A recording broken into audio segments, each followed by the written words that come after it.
والله ما طلعت شمس ولا غربت إلا وأنت في قلبي.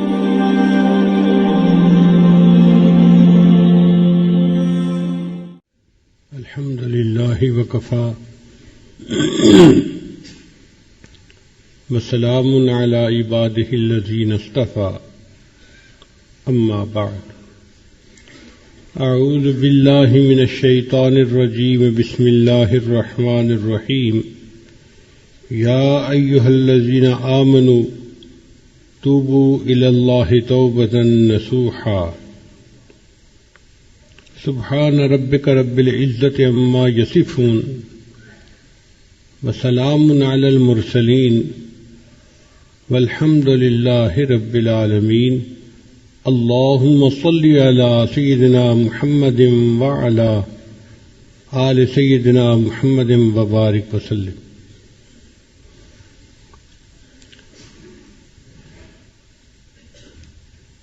انسان نسیان سے بنا ہے. نسیان کہتے ہیں بھول کو. اس کے خمیر میں اللہ نے اس مادے کو رکھ دیا ہے. چنانچہ زندگی کے اس سفر میں یہ کئی مرتبہ غلط فیصلے کر لیتا ہے، غلط ڈیسیژن لے لیتا ہے. چنانچہ سنت سے ہٹ کر اور شریعت سے ہٹ کر جو عمل کیا جائے اس کو گناہ کہتے ہیں. اور اللہ رب العزت نے حکم فرمایا کہ اے ایمان والو، تم اپنے گناہوں سے سچی توبہ کر لو. یہ توبہ بھی اللہ رب العزت کی بڑی نعمت ہے. ہندوازم میں توبہ کا تصور نہیں ہے. ان کا تصور یہ ہے کہ اگر آدمی نے اس جنم میں کوئی غلط کام کر لیا تو اس کی پاداش میں اگلے جنم میں وہ انسان کی بجائے حیوان بنے گا. اب جس نے گناہ کر لیا وہ سوچتا ہے کہ اگلے جنم میں نے حیوان تو بننا ہی ہے، تو پھر گناہوں سے کیوں رکے. چنانچہ ایک گناہ اس کے لیے گناہوں کے دروازے کھول دیتا ہے. عیسائیت میں وہ یہ عقیدہ رکھتے ہیں کہ امتیوں کے جتنے گناہ تھے ان کا کفارہ حضرت عیسیٰ علیہ السلام سولی پر چڑھ کر دے گئے. کیونکہ ہم مسلمان یقین رکھتے ہیں کہ اللہ نے ان کو آسمانوں پہ اٹھا لیا، لیکن عیسائی یہ سمجھتے ہیں کہ ان کو سولی پر چڑھایا گیا اور ان کا سولی پر چڑھنا امتیوں کے گناہوں کا کفارہ بن گیا. لہذا عیسائیوں میں بھی جب کوئی خلاف شرع کام کرتا ہے ان کی اپنی شریعت کے، یا جس کو وہ گناہ کرتا ہے تو اس کو صرف اپنے پوپ کے پاس جا کر بتانا ہوتا ہے کہ جو مجھ سے یہ گناہ ہوا، یہ گناہ ہوا، یہ گناہ ہوا. چنانچہ وہ بھی توبہ ایک ظاہرداری رہتی ہے. دین اسلام اتنا کامل دین ہے کہ نبی علیہ السلام نے ارشاد فرمایا الندم توبۃ. جب کوئی بندہ گناہ کر بیٹھے اور اس کے دل میں یہ احساس ہو کہ میں نے برا کیا، میں نے اچھا نہیں کیا، مجھے ایسا نہیں کرنا چاہیے تھا، میں آئندہ ایسا نہیں کروں گا، تو یہ ندامت کی کیفیت اس کی توبہ کہلاتی.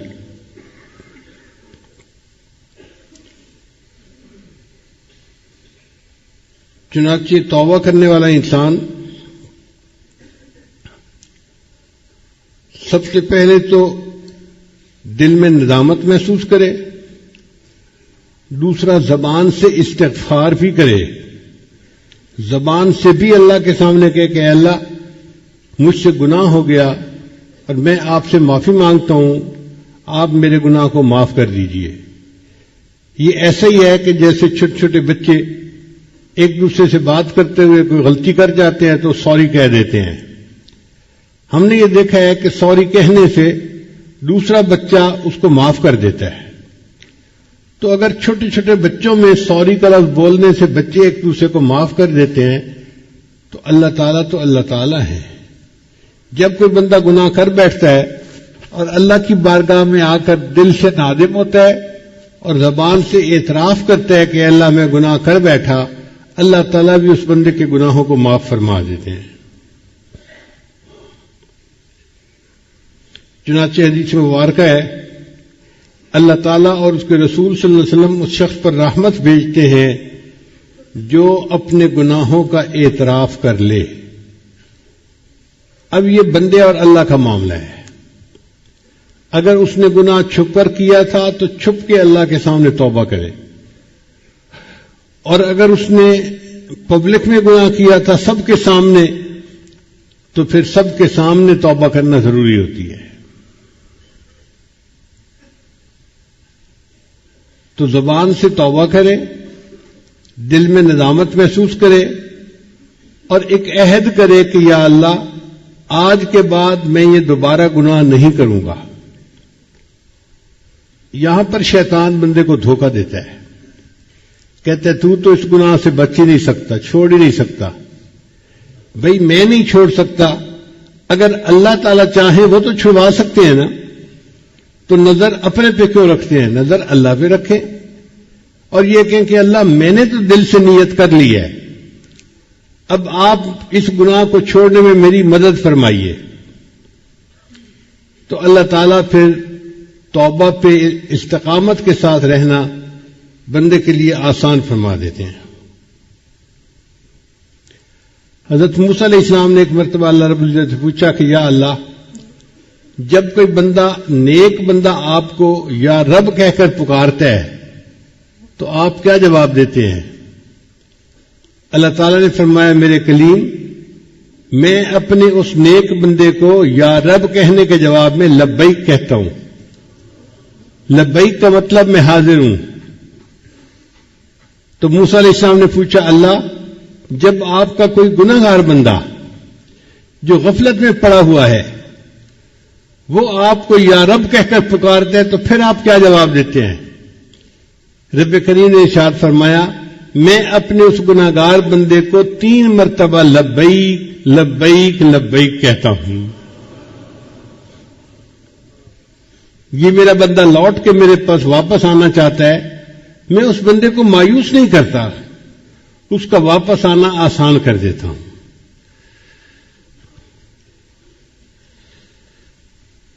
توبہ کی ضرورت ہر شخص کو ہے، نیک ہو یا بد ہو۔ اگر کسی انسان نے گناہ کیے تو اس کو اپنے گناہوں سے توبہ کرنی چاہیے۔ اگر انسان نے گناہ نہیں کیے مگر اس کے دل میں اللہ سے غفلت رہی تو اس پر بھی توبہ کرنا چاہیے، کیونکہ غفلت بھی مستقل ایک گناہ ہے، ہم اس کو گناہ ہی نہیں سمجھتے۔ اور جو اولیاء اللہ ہوتے ہیں ان کی توجہ جب اللہ تعالی کی طرف سے ہٹ کر مخلوق کی طرف زیادہ ہو جاتی ہے تو اس پر بھی وہ استغفار کرتے ہیں۔ 2 لفظ یاد رکھیے، ایک ہے رین اور ایک ہے غین۔ رین کہتے ہیں دل کے اوپر جو زنگ لگ جاتا ہے، کلا بل رون علی قلوبہم ما کانوا یکسبون، کیوں نہیں ان کی بدعمالیوں کی وجہ سے ان کے دلوں پر زنگ لگا دیا گیا۔ تو ہم تو اپنے رین کی دھلنے کے لیے اللہ کے سامنے استغفار کریں۔ اور ایک ہوتا ہے غین،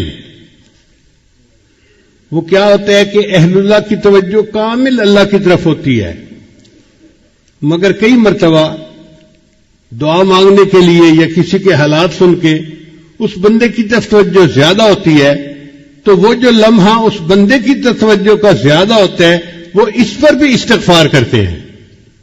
چنانچہ نبی نے سامنے ارشاد فرمایا انہ لیغان علی قلبی، میرے دل پر بھی غین کی کیفیت آتی ہے اور اس پر میں اللہ کے سامنے روزانہ 100 مرتبہ استغفار کرتا ہوں، چونکہ نبی علیہ السلام کے دل پر امت کا غم غالب آ جاتا تھا، اور میرے آقا صلی اللہ علیہ وسلم یا رب امتی یا رب امتی دعائیں مانگا کرتے تھے۔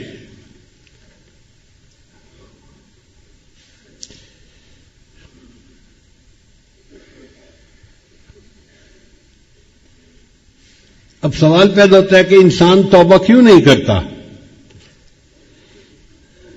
پہلی بات، اس کو آخرت کے دن کے بارے میں یقین کامل نہیں ہوتا، شک ہوتا ہے، اور وہ سوچتا ہے جی آگے جائیں گے تو دیکھی جائے گی۔ اگر یقین ہو کہ قیامت کے دن مجھے اس گناہ کی وجہ سے ذلت ملے گی، اللہ میرا مواخذہ فرمائیں گے اور مجھے جہنم کی آگ میں ڈالیں گے، پھر گناہ چھوڑنا کوئی مشکل کام نہیں ہوتا۔ آپ دیکھیے، چھوٹے چھوٹے بچوں کو یقین ہوتا ہے کہ اگر بچھو کو ہاتھ لگایا گیا تو یہ کاٹے گا اور سخت تکلیف ہوگی، سانپ کو ہاتھ لگایا گیا تو یہ کاٹے گا اور بندہ جان سے مر جائے گا۔ کوئی مرد، عورت یا چھوٹا بچہ سانپ بچھو کے قریب بھی نہیں جاتا، اس لیے کہ یقین پکا ہے کہ نقصان زیادہ ہوگا۔ اسی طرح اگر گناہ کے بارے میں ہمیں یقین ہو کہ اگر ہم نے گناہ کیا تو اللہ رب العزت کی طرف سے ہمیں دنیا میں بھی سزا ملے گی، آخرت میں تو ملنی ہی ہے، تو پھر بندہ گناہ کے قریب بھی نہیں جاتا۔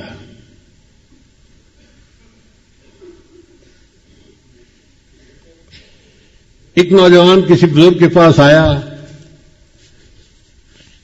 حضرت آپ فرماتے ہیں کہ غیر محرم سے نظر کو بچاؤ، اور میں کیا کروں، جوان العمر ہوں، میرے اندر جذبات کا اتنا غلبہ ہے کہ بازار سے گزرتے ہوئے غیر محرم پہ نظر پڑ ہی جاتی ہے، آپ مجھے کوئی طریقہ بتائیے کہ میں اپنی نظر کی حفاظت کیسے کروں۔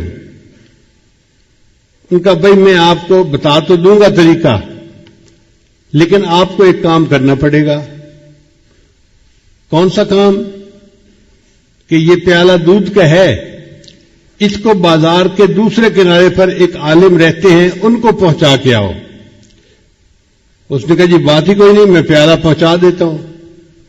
ان کا یاد رکھنا، اگر پیالے میں سے ایک قطرہ بھی دودھ کا گر گیا تو میں ایک بندہ تمہارے ساتھ بھیجوں گا، وہ اسی جگہ بھرے بازار میں تمہیں جوتے لگائے گا۔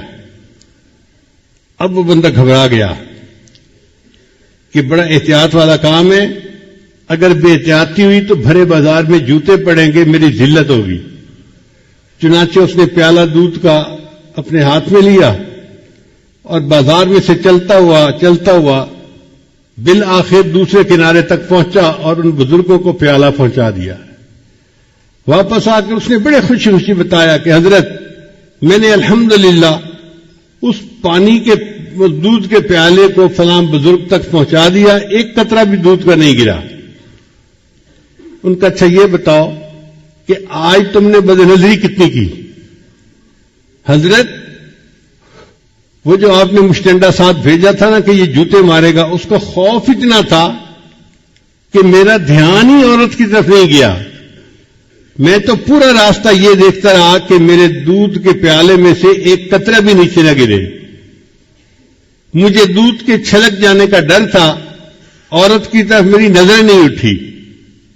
ان بزرگوں نے فرمایا کہ یہی راز ہے کہ جن اہل اللہ کے دل میں یہ خوف ہوتا ہے کہ میرے دل سے ایمان کا پیالہ نہ کہیں چھلک جائے، ان کی نظر غیر محرم سے بچ جاتی ہے۔ وہ سمجھتے ہیں اگر نظر پڑ گئی تو کہیں ایمان میں خلل نہ آ جائے۔ اور یہ جو غیر محرم پہ نظر ہے نا، یہ بہت بڑا گناہ ہے۔ ایک مرتبہ میں نے اپنے حضرت مرشد عالم رحمۃ اللہ سے مسئلہ پوچھا، میں نے کہا حضرت میری عمر بھی چھوٹی ہے اور میرا علم بھی تھوڑا ہے، مجھے کچھ باتیں سمجھ میں نہیں آتی، اگر آپ اجازت دیں تو میں آپ سے بات پوچھ لیا کروں۔ تو حضرت مسکرائے، فرمانے لگے ہاں پوچھو۔ میں نے کہا کہ حضرت میں ابن جوزی رحمۃ اللہ کی کتاب پڑھی ہے تلبیس ابلیس، یعنی ابلیس کی مکاریاں۔ اس میں انہوں نے لکھا ہے کہ ایک حافظ قرآن تھا اور اس نے کسی غیر کے چہرے کو محبت کی نظر سے دیکھا تھا، اس کی سزا یہ ملی کہ وہ قرآن مجید کو بھول گیا۔ تو میں نے کہا حضرت یہ بات پڑھ کے میرے دل پہ ایک خوف طاری ہے، اس بندے نے قرآن مجید کو حفظ کرنے میں کتنی محنت کی ہوگی، اور ایک نظر کی وجہ سے اللہ نے اس کو اتنی بڑی نعمت سے محروم کر دیا. حضرت سمجھنے لگے ہاں بچہ یہ اللہ کی غیرت کا معاملہ ہے. میں نے کہا حضرت ذرا اور تفصیل بتا دیں. فرمانے لگے کہ اللہ بالکل نہیں چاہتے کہ میرا بندہ محبت کی نظر میری بجائے کسی غیر کی طرف اٹھائے. اگر کوئی اٹھاتا ہے تو اللہ تعالیٰ کو غیرت آتی ہے اور اس غیرت کی وجہ سے اللہ اس کو نعمت سے محروم کر دیتے ہیں. اب بتائیے کہ ایک بری نظر ڈالنے پر ایمان سے محروم ہونے جیسی سزا بندے کو مل جاتی ہے.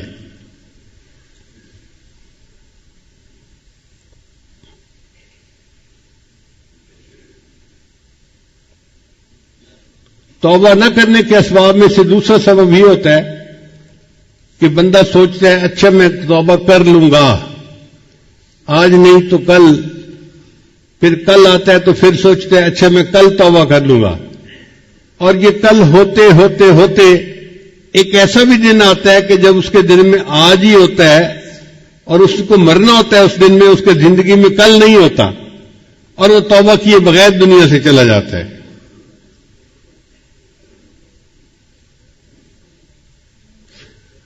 اور کئی مرتبہ بندے کو شیطان غلط فہمی میں ڈال دیتا ہے.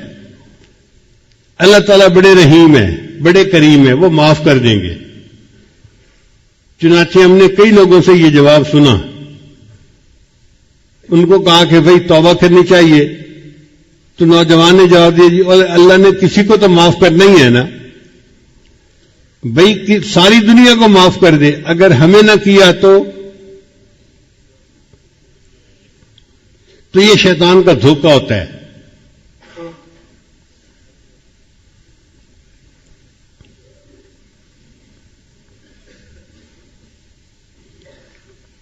اب سوال پیدا ہوتا ہے کہ توبہ کب تک کی جا سکتی ہے؟ جب تک انسان کا سانس اکھڑ نہیں جاتا. نزع کے وقت جیسے اکھڑتا ہے اس سے پہلے پہلے توبہ قبول ہو جاتی ہے. جب سانس اکھڑ گیا اور وہ گلے کا گھنگرو بجنے لگ گیا اب توبہ کا دروازہ بند ہو گیا. اور جب تک سورج مغرب سے طلوع نہیں ہوتا، یہ قرب قیامت کی نشانیوں میں سے ہے، جب تک سورج مغرب سے طلوع نہیں ہوتا اس وقت تک بندے کی توبہ قبول ہوتی ہے. اس کا مطلب یہ کہ ہمارے لیے ابھی اللہ کی رحمت کے دروازے کھلے ہیں.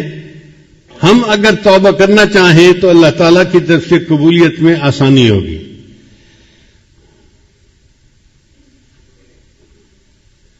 اور توبہ کرنے میں دیر نہیں کرنی چاہیے. ہم نہیں جانتے کہ اگلے لمحے کیا ہونے والا ہے. توفیق پھر ملتی بھی ہے کہ نہیں ملتی.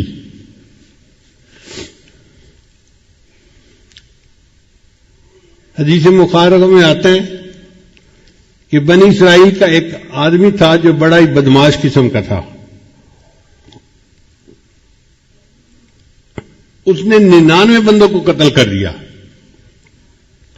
اب آپ سوچئے 99 انسانوں کو قتل کرنے والا کتنا ظالم انسان ہوگا، کتنا پتھر دل انسان ہوگا.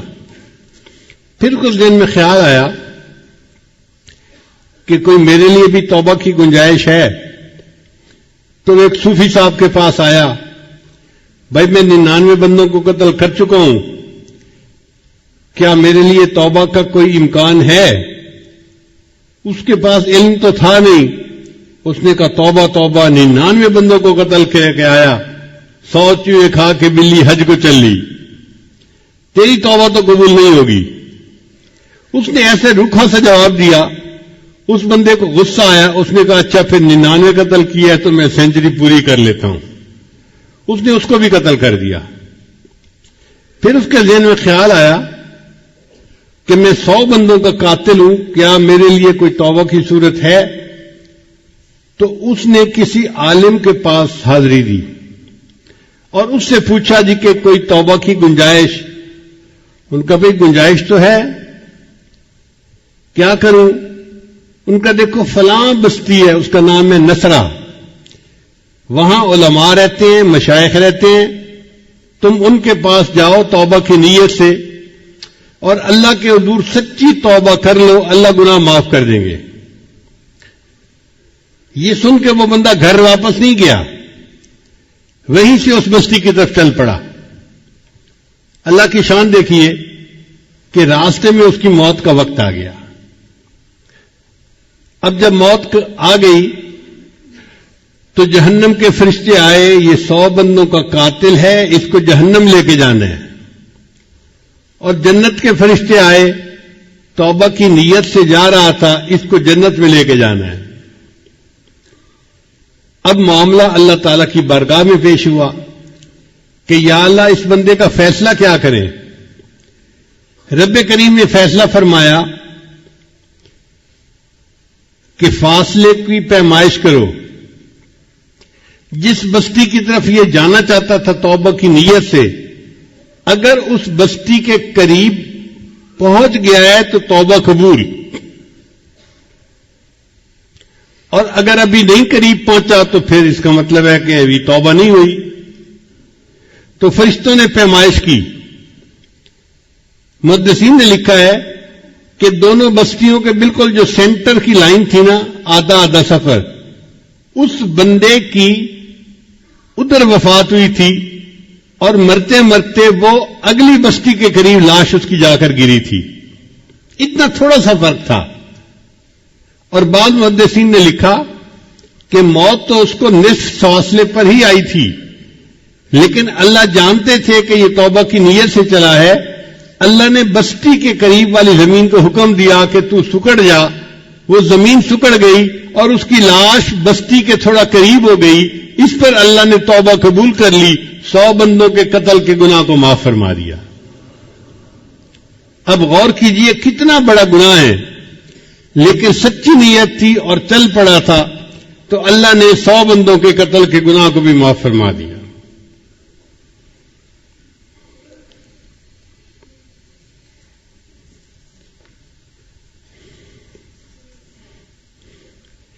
پھر جو اسباب گناہ ہو ان کو بھی چھوڑنا ضروری ہے۔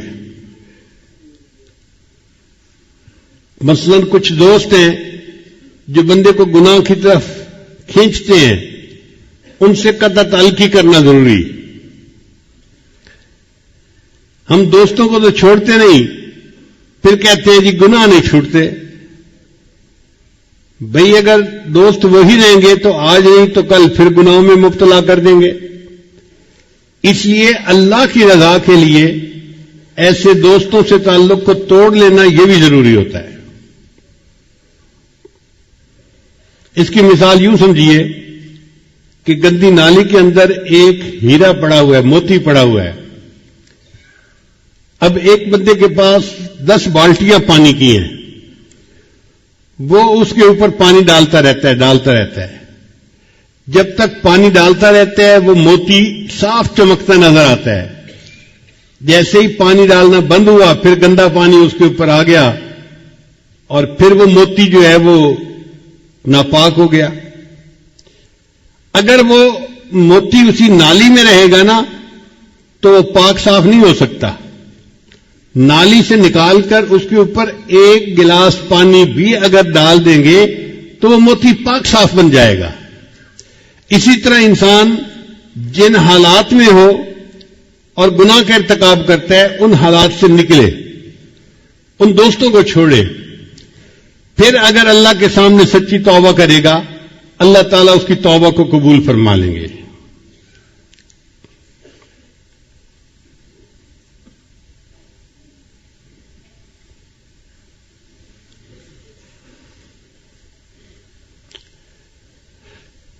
حدیث مبارکہ میں آتا ہے کہ ہمارے اوپر جتنے مصائب آتے ہیں ان کی بنیادی وجہ ہمارے گناہ ہوتے ہیں۔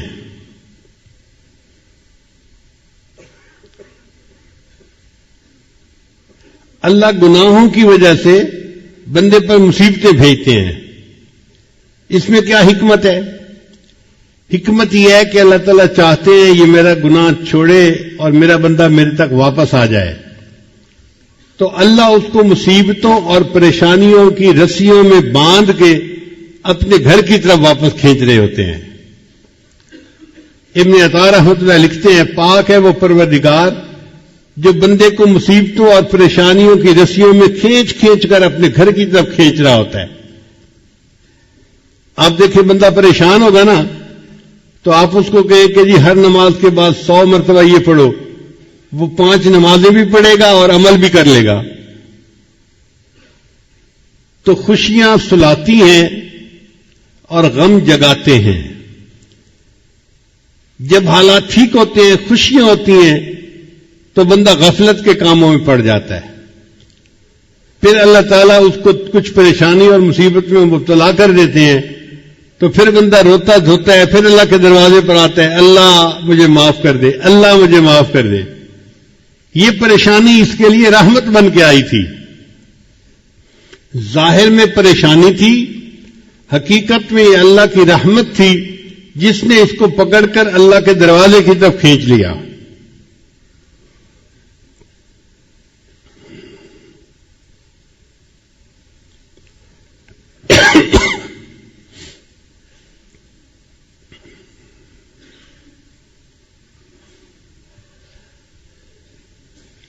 نبی علیہ السلام نے ارشاد فرمایا، التائب من الذنب کمن لا ذنب لہ،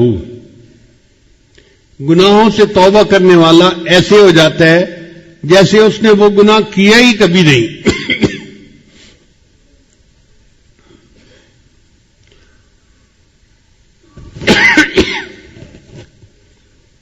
ایک میلے کپڑے کو دھویا جائے تو دھلنے کے بعد وہ اتنا صاف ستھرا ہو جاتا ہے کہ ایسے لگتا ہے کہ یہ تو کبھی میلا ہوا ہی نہیں تھا۔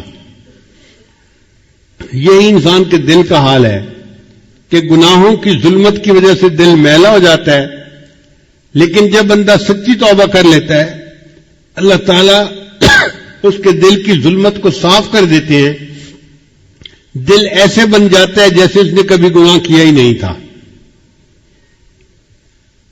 نبی اسلام نے ارشاد فرمایا، کل بنی آدم خطاؤن، جتنے بھی اولاد آدم ہیں سب کے سب خطا کار ہیں، وخیر الخطاؤن التوابین، مگر بہترین خطا کار وہ ہیں جو توبہ کرنے والے ہیں۔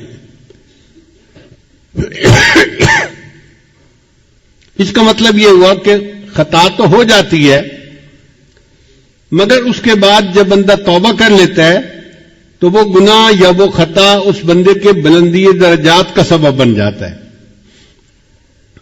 حدیث مبارکہ میں آتا ہے ایک بندہ گناہ کرتا ہے اور اس کے سبب وہ جنت میں چلا جاتا ہے۔ عجیب بات، گناہ کے سبب جنت میں چلا جاتا ہے۔ تو اس کی شرح میں محدثین نے لکھا کہ ہاں گناہ تو وہ کر بیٹھا، اب اس کے دل میں ایک آگ لگی ہوئی ہے، کیا غلطی کر لی؟ وہ تنہائیوں میں اللہ کے سامنے روتا ہے، اللہ کو مناتا ہے، اس کا وہ رونا دھونا اور اللہ کو منانا اللہ کو پسند آ جاتا ہے، اور اللہ تعالیٰ اس کے لیے جنت کا فیصلہ کر دیتے ہیں۔ تو جب جنت کا فیصلہ کرتے ہیں تو شیطان افسوس کرتا ہے، میں اس سے یہ گناہ ہی نہ کرواتا، کیونکہ اس کی وجہ سے، توبہ کی وجہ سے یہ تو جنت میں چلا گیا۔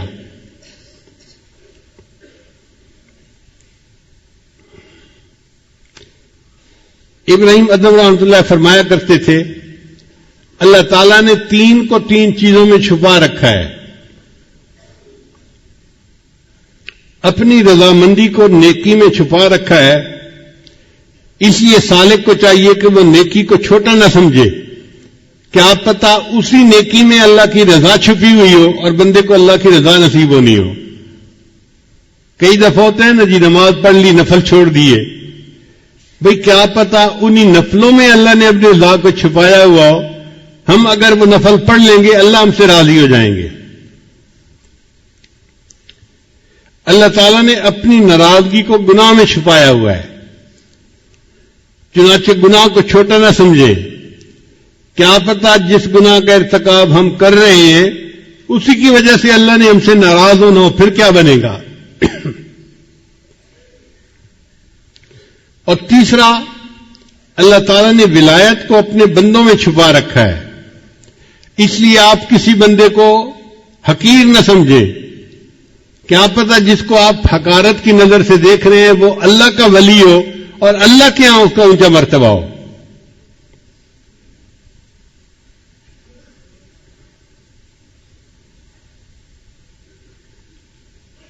حضرت مولانا مکی حجازی دامت برکاتوں میں ایک واقعہ سنانے لگے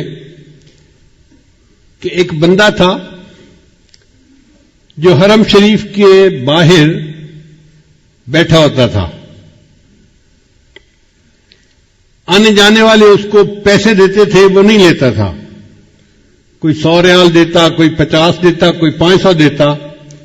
تو جو اس کو پیسے دیتا وہ پیسے پھینک دیتا تھا اس کی طرف، مجھے نہیں چاہیے، اور بیٹھا ہر وقت وہی ہوتا تھا.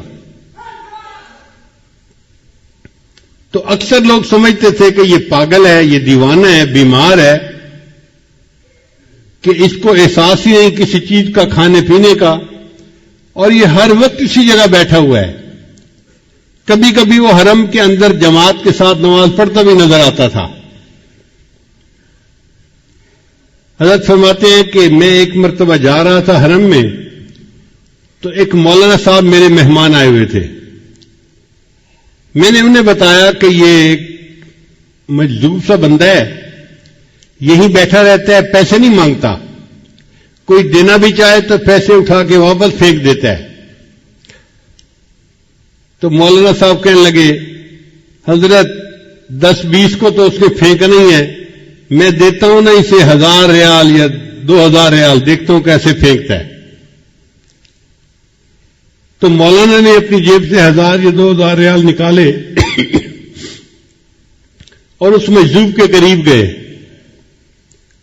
اور مجذوب کو کہا آپ کتنے اچھے آدمی ہیں، آپ کو بھوک لگی ہوگی، یہ میں آپ کو پیسے دیتا ہوں، آپ کھانا کھا لیں.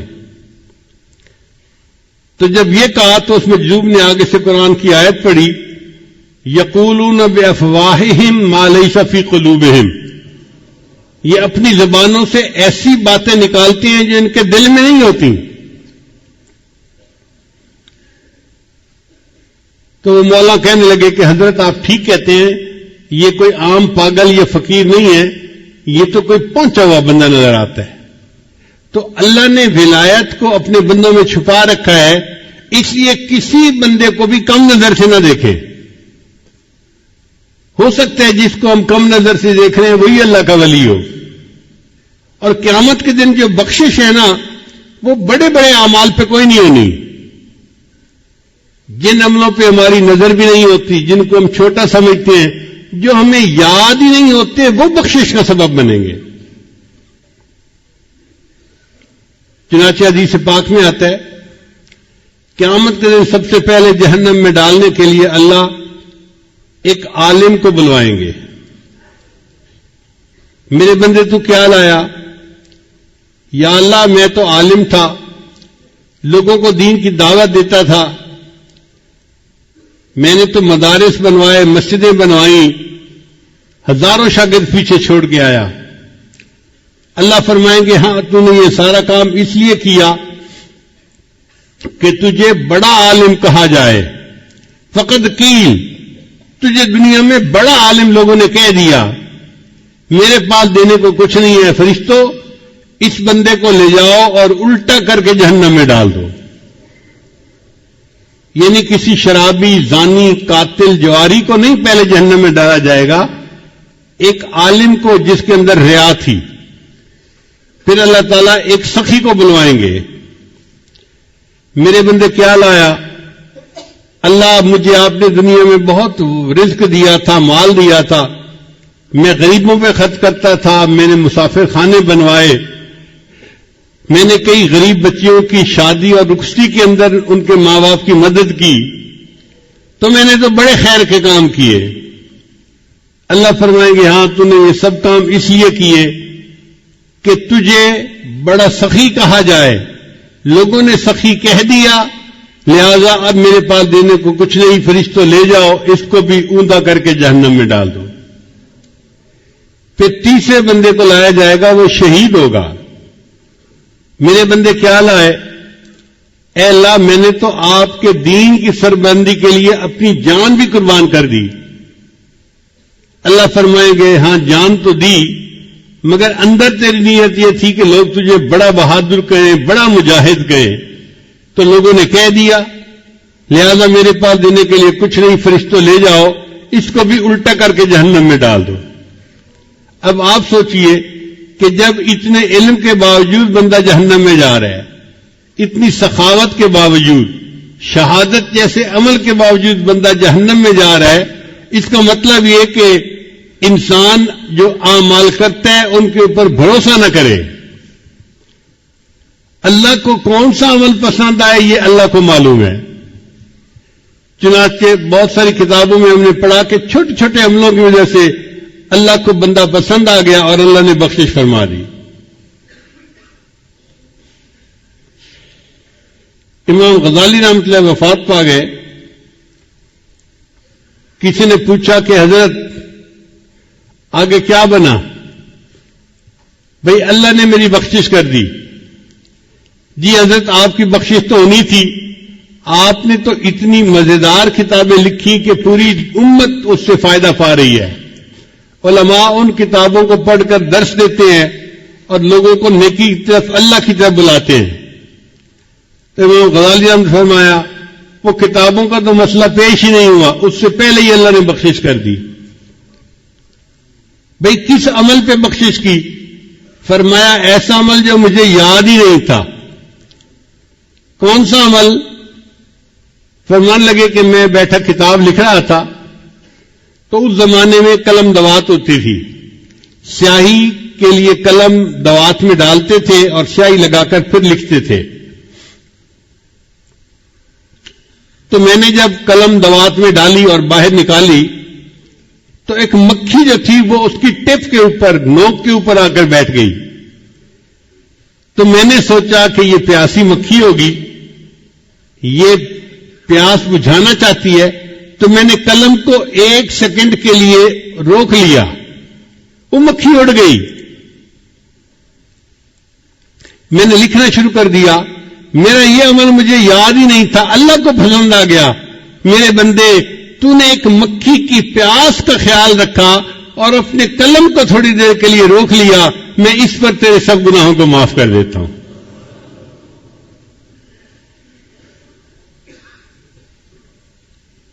مجھے بہت چھوٹی عمر میں میرے والد صاحب نے ایک واقعہ سنایا.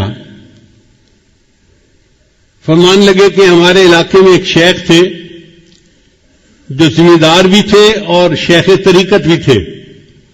بہت لوگ ان سے بیعت تھے. دیہاتوں میں ایک ایسا بھی موسم آتا ہے کہ جب چارے کی قلت ہو جاتی ہے تو جو غریب لوگ ہوتے ہیں نا ان کے جانور بھوکے رہ جاتے ہیں. تو بعض لوگ جانوروں کو کچھ کھلاتے پلاتے نہیں, جانور بیمار کمزور ہو جاتے ہیں, اور کچھ لوگ دوسروں کا چارہ بغیر اجازت کاٹ لیتے ہیں, یعنی چارے کو چوری کر لیتے ہیں. فرماتے ہیں کہ وہ بزرگ جو تھے انہوں نے محسوس کیا کہ میں نے چارہ لگایا ہوا تو زیادہ سارا ہے مگر یہ روزانہ کم ہوتا جا رہا ہے. اس کا مطلب یہ کہ رات میں کوئی بندہ آتا ہے, چارہ کاٹ کے لے جاتا ہے, یہ جانور چرا کے چلا جاتا ہے میرے کھیت میں. تو انہوں نے سوچا کہ میں رات کو پہرا دوں گا اور دیکھوں گا کون میری اجازت کے بغیر یہ کام کرتا ہے. ایک جگہ چھپ کر بیٹھ گئے. جب رات گہری ہو گئی تو انہوں نے دیکھا کہ چند بکری ہیں وہ آئیں اور کھیت میں چرنے لگ گئی. ان کے پیچھے ان کا چرانے والا بھی تھا مگر اندھیرے کی وجہ سے وہ پہچانا نہیں جا رہا تھا کہ یہ کون ہے, نظر بھی نہیں آ رہی تھی اس کی شکل. تو ان بزرگوں نے اس سے پوچھا کون ہو؟ تو جب انہوں نے اس سے پوچھا نا میاں کون ہو, تو اس دیہاتی لڑکے نے جواب دیا احمد ہاں, میں احمد ہوں. تو جب اس نے کہا نا میں احمد ہوں تو ان اللہ والوں کے دل میں خیال آیا اس کا نام احمد ہے اور احمد تو میرے آقا صلی اللہ علیہ وسلم کا نام ہے. تو انہوں نے آگے سے جواب دیا احمد ہے تفیا چرا, اگر تم احمد ہو تو اپنی جانوروں کو چڑھاتے رہو، میں تمہیں منع نہیں کرتا۔ وہ بزرگ فرماتے ہیں کہ اللہ کو میرا یہ عمل پسند آ گیا کہ تو نے میرے محبوب کے نام کا اتنا اکرام کیا کہ تم نے کہا احمد ہو تو چڑھاتے رہو، میں نے تمہارے اس بات پر سب گناہوں کو معاف فرما دیا۔ تو قیامت کے دن اللہ کو کون سے عمل پسند آئیں گے کوئی نہیں جانتا۔ اس لیے جن کو ہم سمجھتے ہیں نا جی کہ بڑے کام کیے، گھنٹوں مراقبے کیے، میں نے یہ سبق سیکھا، یہ سیکھا، یہ سیکھا، اتنے لوگوں کو توبہ کروائی، پتہ نہیں یہ اعمال اللہ کے یہاں قبول ہوں گے یا نہیں ہوں گے۔ وہ عمل جس میں اخلاص تھا، کتنا ہی چھوٹا کیوں نہ ہوگا، اللہ کو وہ عمل پسند آ جائے گا۔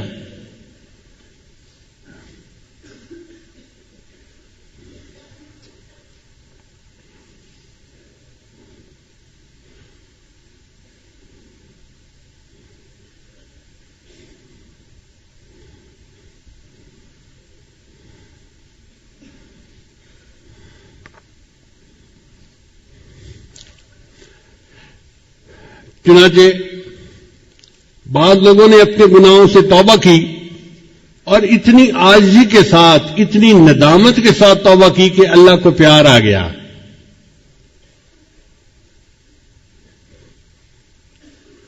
مامون رشید ایک مسلمان بادشاہ تھا، اس کی بڑی آرام کی، شان و شوکت کی، ٹھاٹھ کی زندگی تھی۔ موت کے قریب اس کی طبیعت ذرا خراب ہو گئی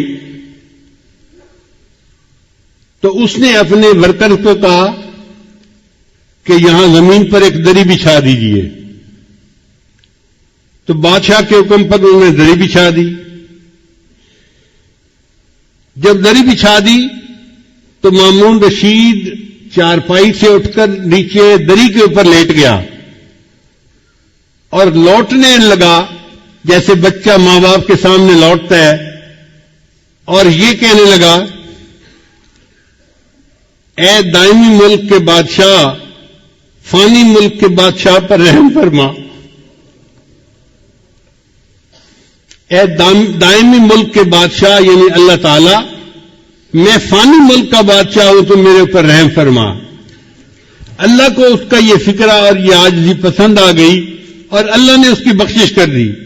چنانچہ وفات کے بعد کسی نے خواب میں دیکھا، اس نے پوچھا بادشاہ سلامت آگے کیا ہوئی؟ کہنے لگے کہ میری اس عاجزی کے اظہار پر اللہ کو ترس آ گیا اور اللہ نے میرے سب گناہوں کو معاف فرما دیا۔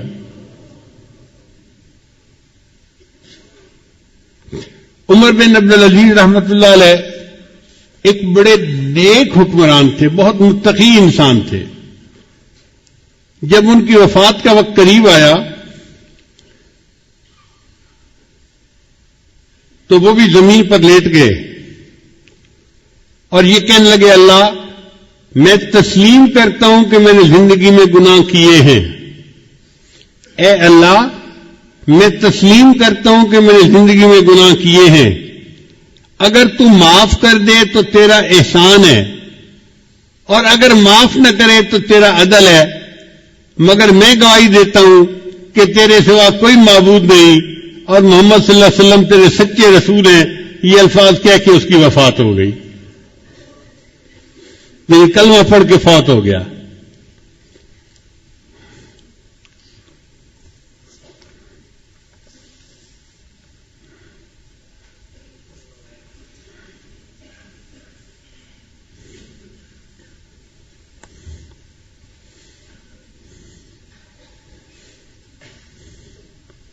ابن جوزی رحمۃ اللہ کی کتاب ہے بحر الدموع، یعنی آنسوؤں کا سمندر، اس میں انہوں نے یہ واقعہ لکھا ہے کہ بنی اسرائیل کی ایک عورت تھی جو حسن و جمال میں اپنی مثال آپ تھی، اور وہ بدکار تھی۔ گھر کا دروازہ کھلا رکھتی تھی اور بن سنور کر چارپائی کے اوپر بیٹھ جاتی تو اس کے دروازے کے سامنے سے گزرنے والے نوجوان جب اس پر نظر پڑتی تو وہ بہک جاتے تھے. وہ ان سے کچھ رقم لیتی تھی اور ان کو گناہ کا موقع دے دیتی تھی. ایک مرتبہ ایک نوجوان بڑا نیک تھا، وہ ادھر سے گزرا، قدرتاً اس کی بھی نظر اس طرف اٹھ گئی تو اس نے دیکھا کہ اتنی خوبصورت عورت، اس کو بھی شیطان نے بہکایا. تو اس نے اس گھر کے جو کام کرنے والی تھی اس سے پوچھا کہ تیری مال کا مرد کو قریب کیسے آنے دیتی ہے؟ اس نے کہا جناب 1000 دینار لیتی ہے اور پھر اس کو اپنے ساتھ وقت گزارنے کا موقع دیتی ہے. اب یہ نوجوان واپس تو گھر آ گیا مگر سوچتا رہا کہ میں 1000 دینار اکٹھا کروں پھر مجھے اس عورت کے ساتھ وقت گزارنے کا موقع مل جائے گا. اس نے محنت کی، مزدوری کی، 1000 دینار اس نے جمع کر لیے. ایک دن یہ اس عورت کے پاس گیا اور 1000 دینار اس نے دے دیے. عورت نے کہا کہ ٹھیک ہے اب تم آؤ اور میرے ساتھ چارپائی پہ بیٹھ سکتے ہو. یہ جب اس کے ساتھ چارپائی پر بیٹھا نا تو اس کے دل پہ اللہ کا خوف غالب آ گیا کہ اب تک میں نے جو عبادت کی ہے کہیں اللہ تعالیٰ اس عبادت کو ٹھکرا نہ دے کہ تو بالآخر گناہ کا ارتکاب کر بیٹھا. اب عورت انتظار میں تھی کہ میں نے جب اسے بلا لیا ہے تو یہ اب اپنی خواہش پوری کرے گا، مگر وہ بندہ تو بہت ہی خاموش چپ بت بن کے بیٹھا ہوا ہے. تو عورت نے اس سے پوچھا کہ بھائی میں نے تو تمہیں یہاں نہیں بلایا، تم خود آئے ہو.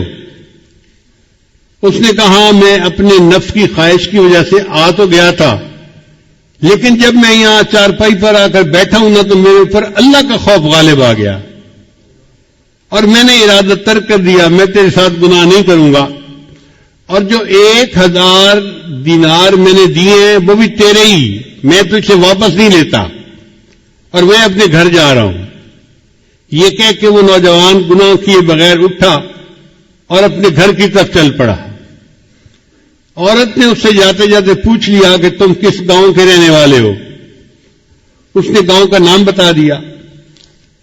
چند دن گزرے تو اس عورت کے دل میں خیال آیا کہ یہ ایسا نوجوان ہے جس نے پہلے کبھی گناہ نہیں کیا، پہلا گناہ کرنا تھا اور اس پر اتنا خوف غالب آ گیا، اور میں تو روز گناہ کرتی ہوں اور میں توبہ نہیں کرتی تو مجھے بھی اللہ سے ڈرنا چاہیے.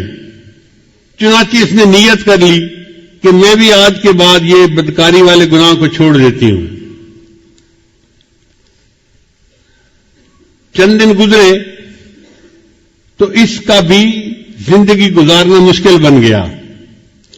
جیسے عورت مرد کی ضرورت ہے، مرد عورت کی ضرورت ہے. اس عورت نے سوچا کہ میں اسی نوجوان کا پتہ کرتی ہوں اور اگر وہ ہے تو میں اس کے ساتھ نکاح کر کے نیکی کی زندگی گزارتی ہوں. چنانچہ یہ عورت اس کے گاؤں میں گئی اور اس بندے کا نام پوچھا. انہوں نے گھر بتا دیا کہ فلاں جگہ گھر ہے. یہ عورت آئی اور اس نے اس کے گھر کا دروازہ کھٹکھٹایا. جب گھر کا دروازہ کھٹکھٹایا تو اللہ کی شان، وہی نیک نوجوان دروازہ کھول کر باہر نکلا پوچھنے کے لیے کہ کون ہے. جب نوجوان کی اس عورت پر نظر پڑ گئی تو وہ تو حیران ہو گیا کہ جس گناہ سے بچ کے میں گھر آیا تھا اب وہ عورت تو میرے دروازے پر چل کر آ کر کھڑی ہو گئی. تو اس نے ایک زور کی آہ بھری اور وہ گرا اور فوت ہو گیا. عورت کو بڑا افسوس ہوا. یہ چند دن وہیں رہی.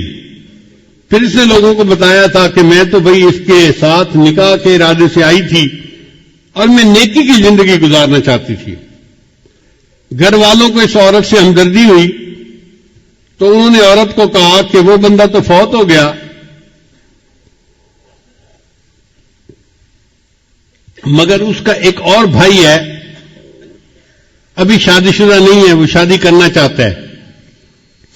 اگر تم چاہو تو ہم اس کے بھائی سے تمہارا نکاح کر دیتے ہیں. تو وہ عورت کہنے لگی بہت اچھا. چنانچہ اس عورت کا اس کے بھائی سے نکاح ہو گیا. کتابوں میں لکھا ہے اللہ نے اس عورت کی توبہ کو ایسے قبول کیا کہ اس کو اللہ نے 7 بیٹے دیے اور سب بیٹے اپنے اپنے وقت کے اولیاء بنے. بد کردار عورت تھی, سچی توبہ کر کے 7 اولیاء کی ماں بنی. قیامت کے دن اللہ کے سامنے سرخرو ہوگی.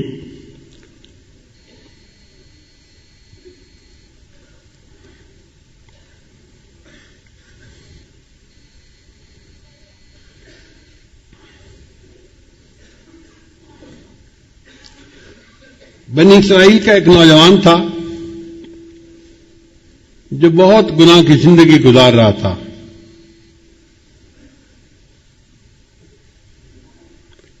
حضرت موسیٰ علیہ السلام کے پاس آیا,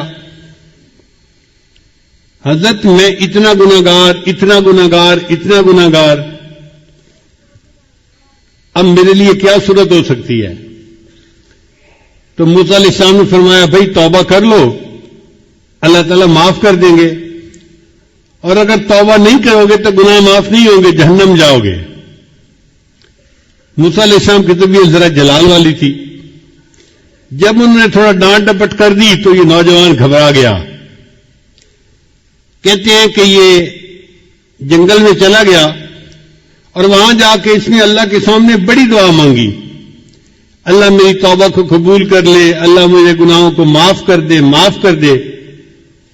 اب دعا مانگتے مانگتے اس نے ایک اور بھی دعا مانگی, یا اللہ اگر میرے گناہ اتنے ہو گئے ہیں کہ تیری رحمت ان کو معاف نہیں کرنا چاہتی اور آپ مجھے جہنم بھیجنا چاہتے ہیں, تو اے اللہ باقی جو میری قوم ہے نا ان کے گناہ بھی میرے سر پہ ڈال دے تاکہ میں اکیلا جہنم چلا جاؤں, باقی تو جنت میں چلے جائیں. اس نوجوان کی یہ بات اللہ کو پسند آ گئی اور اللہ نے موسیٰ علیہ السلام کی طرف وحی نازل فرمائی کہ وہ جو نوجوان آپ سے بات پوچھنے آیا تھا اس کو ڈھونڈیے اور اس کو بتلا دیجئے کہ تمہارے رب نے تمہارے سب گناہوں کو معاف فرما دیا.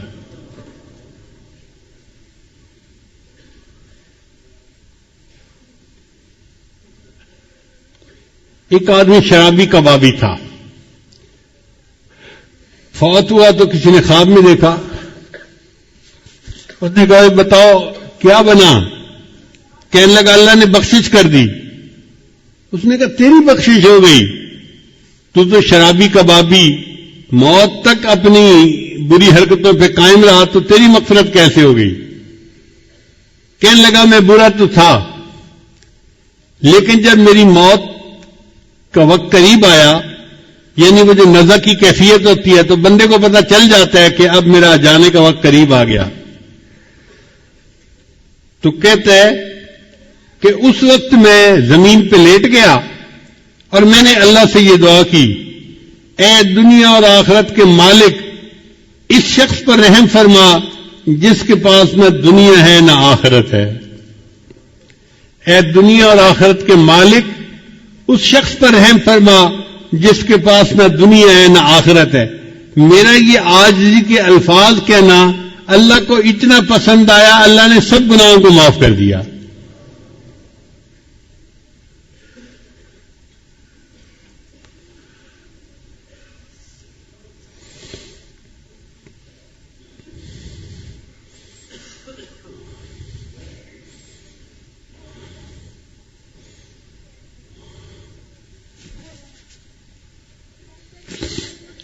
چنانچہ ایک خاتون نبی علیہ السلام کے پاس آئی, اے اللہ کے حبیب صلی اللہ علیہ وسلم مجھ سے بڑا گناہ سرزد ہو گیا. نبی علیہ السلام نے چہرہ انور دوسری طرف کر لیا.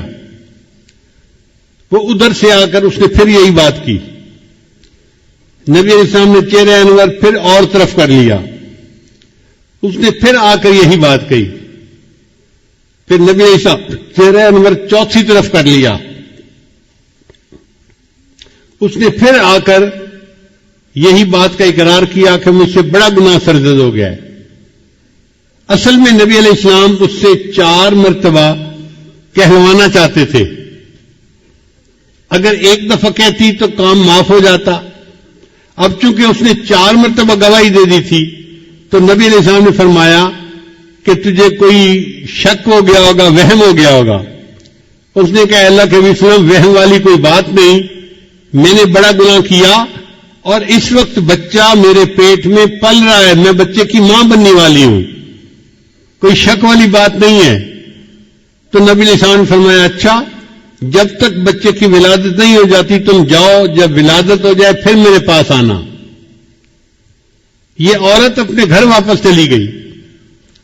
آپ غور کریں, اس عورت کے سر پہ پولیس مسلط نہیں تھی, یہ کہیں جیل کے کمرے میں بند نہیں تھی, یہ اپنے گھر میں تھی. اگر یہ چاہتی وہاں سے کہیں چلی جاؤں دور تو یہ اپنے ہسبینڈ کے ساتھ کسی اور بستی میں جا کے رہ جاتی, مگر یہ بھاگی نہیں اور اپنی بات سے پیچھے بھی نہیں ہٹی. جب بچے کی ولادت ہو گئی تو اپنے بچے کو لے کے پھر نبی علیہ السلام کی خدمت میں آئی. اے اللہ کے حبیب صلی اللہ علیہ وسلم, میرا بچہ پیدا ہو گیا, بیٹا پیدا ہوا ہے اور میں آئی ہوں کہ آپ مجھے پاک کر دیجیے, میں قیامت کے دن اللہ کے سامنے ناپاک حالت میں نہیں جانا چاہتی. تو نبی علیہ السلام نے فرمایا تمہارے قریب میں کوئی عورت ہے جو اس بچے کو دودھ پلائے؟ تو پتہ چلا کہ کوئی اور عورت ایسی نہیں تھی بچے والی جو اس کو بھی دودھ پلاتی. اس زمانے میں ڈبوں کے دودھ تو ہوتے نہیں تھے, مائیں دودھ پلاتی تھیں, تو کوئی اور عورت قریب نہیں تھی.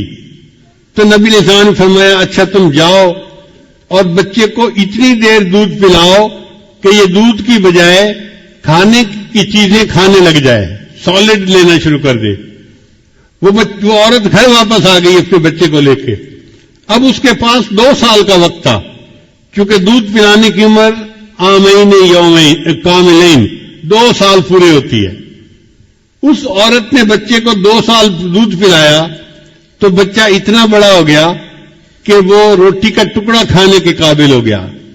چنانچہ وہ اپنے بچے کو اس حال میں لائی کہ بچے کے ہاتھ میں روٹی کا ٹکڑا تھا اور بچہ روٹی کا ٹکڑا کھا رہا تھا. یہ پروف تھا اے اللہ کے نبی صلی اللہ علیہ وسلم اب میرا بچہ دودھ کا محتاج نہیں رہا. اے اللہ کے نبی صلی اللہ علیہ وسلم میرے اوپر حد جاری کیجیے اور مجھے پاک کر دیجیے.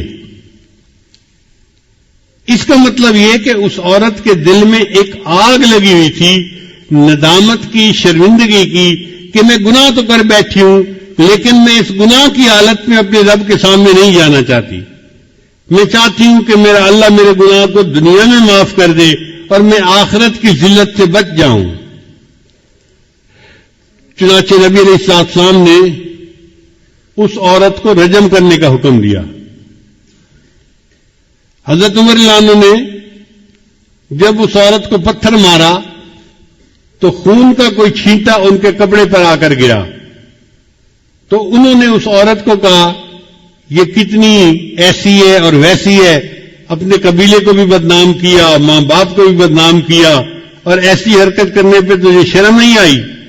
جب حضرت عمر رضی اللہ عنہ نے اس کو ڈانٹا تو نبی علیہ السلام نے فرمایا عمر اس کے بارے میں کوئی ایسی بات نہ کہو, لقد تابت توبتن, اس عورت نے ایسی سچی توبہ کی ہے, اس کی توبہ کے ثواب کو مدینہ شہر کے سب لوگوں میں تقسیم کر دیا جائے, اللہ سب کے گناہوں کو معاف کر دے. تو گناہگار اپنے گناہوں سے توبہ کرتا ہے, اللہ اس کے بدلے پورے شہر کے لوگوں کے گناہوں کو معاف فرما دیتا ہے. اور حضرت موسیٰ علیہ السلام کے زمانے کے ایک نوجوان کا واقعہ ہے کہ جس میں اللہ تعالیٰ نے ارشاد فرمایا اے موسیٰ علیہ السلام, اس بندے نے نوجوان نے ایسی سچی توبہ کی کہ اگر ساری دنیا کے جتنے گناہگار ہیں ان کی بخشش کی یہ دعا کرتا تو میں ساری دنیا کے گناہگاروں کی بخشش فرما دیتا.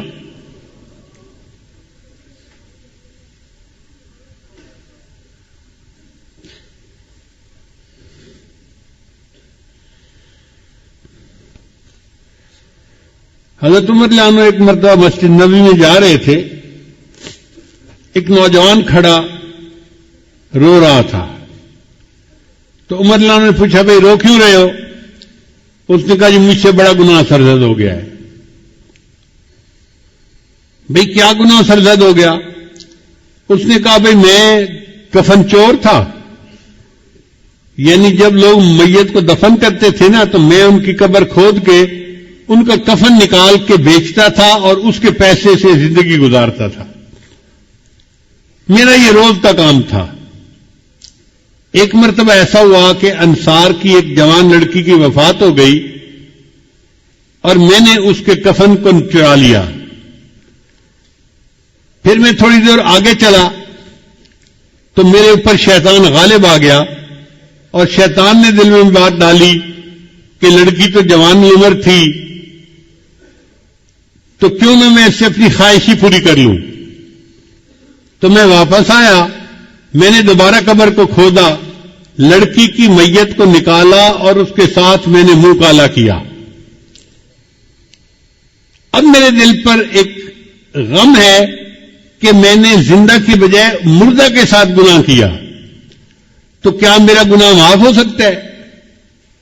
حضرت عمر رضی اللہ عنہ کو یہ سن کر بہت جلال آیا کہ یہ کیسا انسان جو مردوں کے کفن چوری کرتا تھا اور پھر ایک مردہ لڑکی کے ساتھ اس سے بدکاری کی۔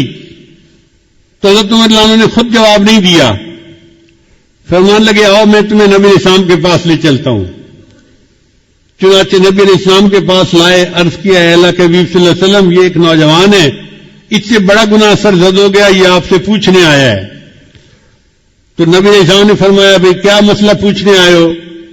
نوجوان نے ساری صورتحال بتائی۔ جب اس نے یہ بتایا نا کہ میں نے تو مردہ لڑکی کے ساتھ گناہ کیا، تو نبی علیہ الصلوۃ والسلام کو بھی بہت جلال آیا اور نبی علیہ السلام نے اس نوجوان کو ڈانٹا کہ تو اتنا جو ہے وہ سنگ دل اور جیسے بندہ بات کرتا ہے۔ تو نبی علیہ السلام نے اسے ڈانٹا کہ تجھے ذرا حیا نہ آئی کہ تو نے ایک مردہ عورت کے ساتھ بدکاری کی، یہ کیا وہ کیا۔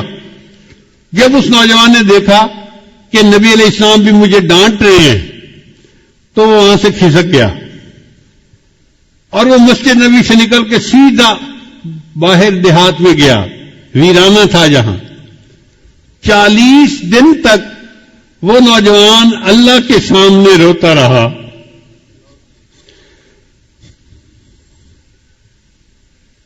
اللہ میں اعتراف کرتا ہوں کہ میں نے یہ گناہ کیا، لیکن بخشنے والا تیرے سوا اور کوئی ہے تو نہیں، تو اللہ مجھے بخش دے۔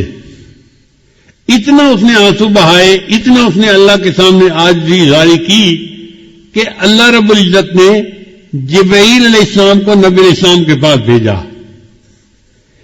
جبرائیل سامنے آ کے پوچھا اے اللہ کے حبیب صلی اللہ علیہ وسلم، اللہ نے مجھے آپ کی طرف بھیجا ہے اور اللہ نے کہا ہے کہ مجھے یہ بتاؤ کہ بندوں کو آپ نے پیدا کیا ہے یا میں نے پیدا کیا ہے؟ تو نبی علیہ السلام نے جواب دیا کہ مجھے بھی اللہ نے پیدا کیا ہے اور ساری مخلوق کو اللہ نے پیدا کیا ہے۔ پھر پوچھا اچھا یہ بتائیے کہ بندوں کو رزق کون دیتا ہے، آپ دیتے ہیں یا میں دیتا ہوں؟ نبی علیہ السلام نے جواب دیا ساری مخلوق کو اللہ رزق دیتا ہے، مجھے بھی اللہ ہی رزق دیتا ہے۔ اے اللہ کے وسلم، اللہ نے تیسری بات یہ پوچھی ہے کہ بندوں کی معافی کو میں نے قبول کرنا ہے یا آپ نے قبول کرنا ہے؟ تو نبی علیہ السلام نے جواب دیا ہر بندے کی معافی کو اللہ نے قبول فرمانا ہے اور میرے بھی غلطیوں کو اللہ نے معاف فرمانا ہے۔ جب نبی علیہ السلام نے 3 باتوں کا جواب دیا تو جبرائیل السلام نے کہا مجھے اللہ تعالیٰ نے بھیجا ہے آپ کو یہ بتانے کے لیے کہ وہ جو نوجوان آپ کے سامنے آیا تھا اور اس نے گناہوں کی معافی کی بات کی تھی اور آپ نے ذرا ترش روئی سے جواب دے دیا، وہ بچہ یہاں سے سیدھا ویرانے میں چلا گیا۔ 40 دن ہو گئے ہیں، وہ دن رات روتا ہے، مجھ سے معافی مانگتا ہے اور میں پروردگار نے اس کے گناہ کو معاف کر دیا ہے، لہذا اس نوجوان کو آپ بلائیے اور بتا دیجئے کہ اللہ نے تمہارے گناہ کو معاف کر دیا۔ حضرت شیخ الحدیث رحمۃ اللہ نے یہ واقعہ لکھا ہے، وہ فرماتے ہیں کہ نبی علیہ السلام نے پھر ایک صحابی کو بھیجا اور اس نوجوان کو بلوایا اور اس کو خوشخبری دی کہ اللہ رب العزت نے تمہارے گناہ کو معاف کر دیا، اللہ تعالی ہمارے بھی سب گناہوں کو معاف فرما دے اور ہماری توبہ کو قبول فرما لے۔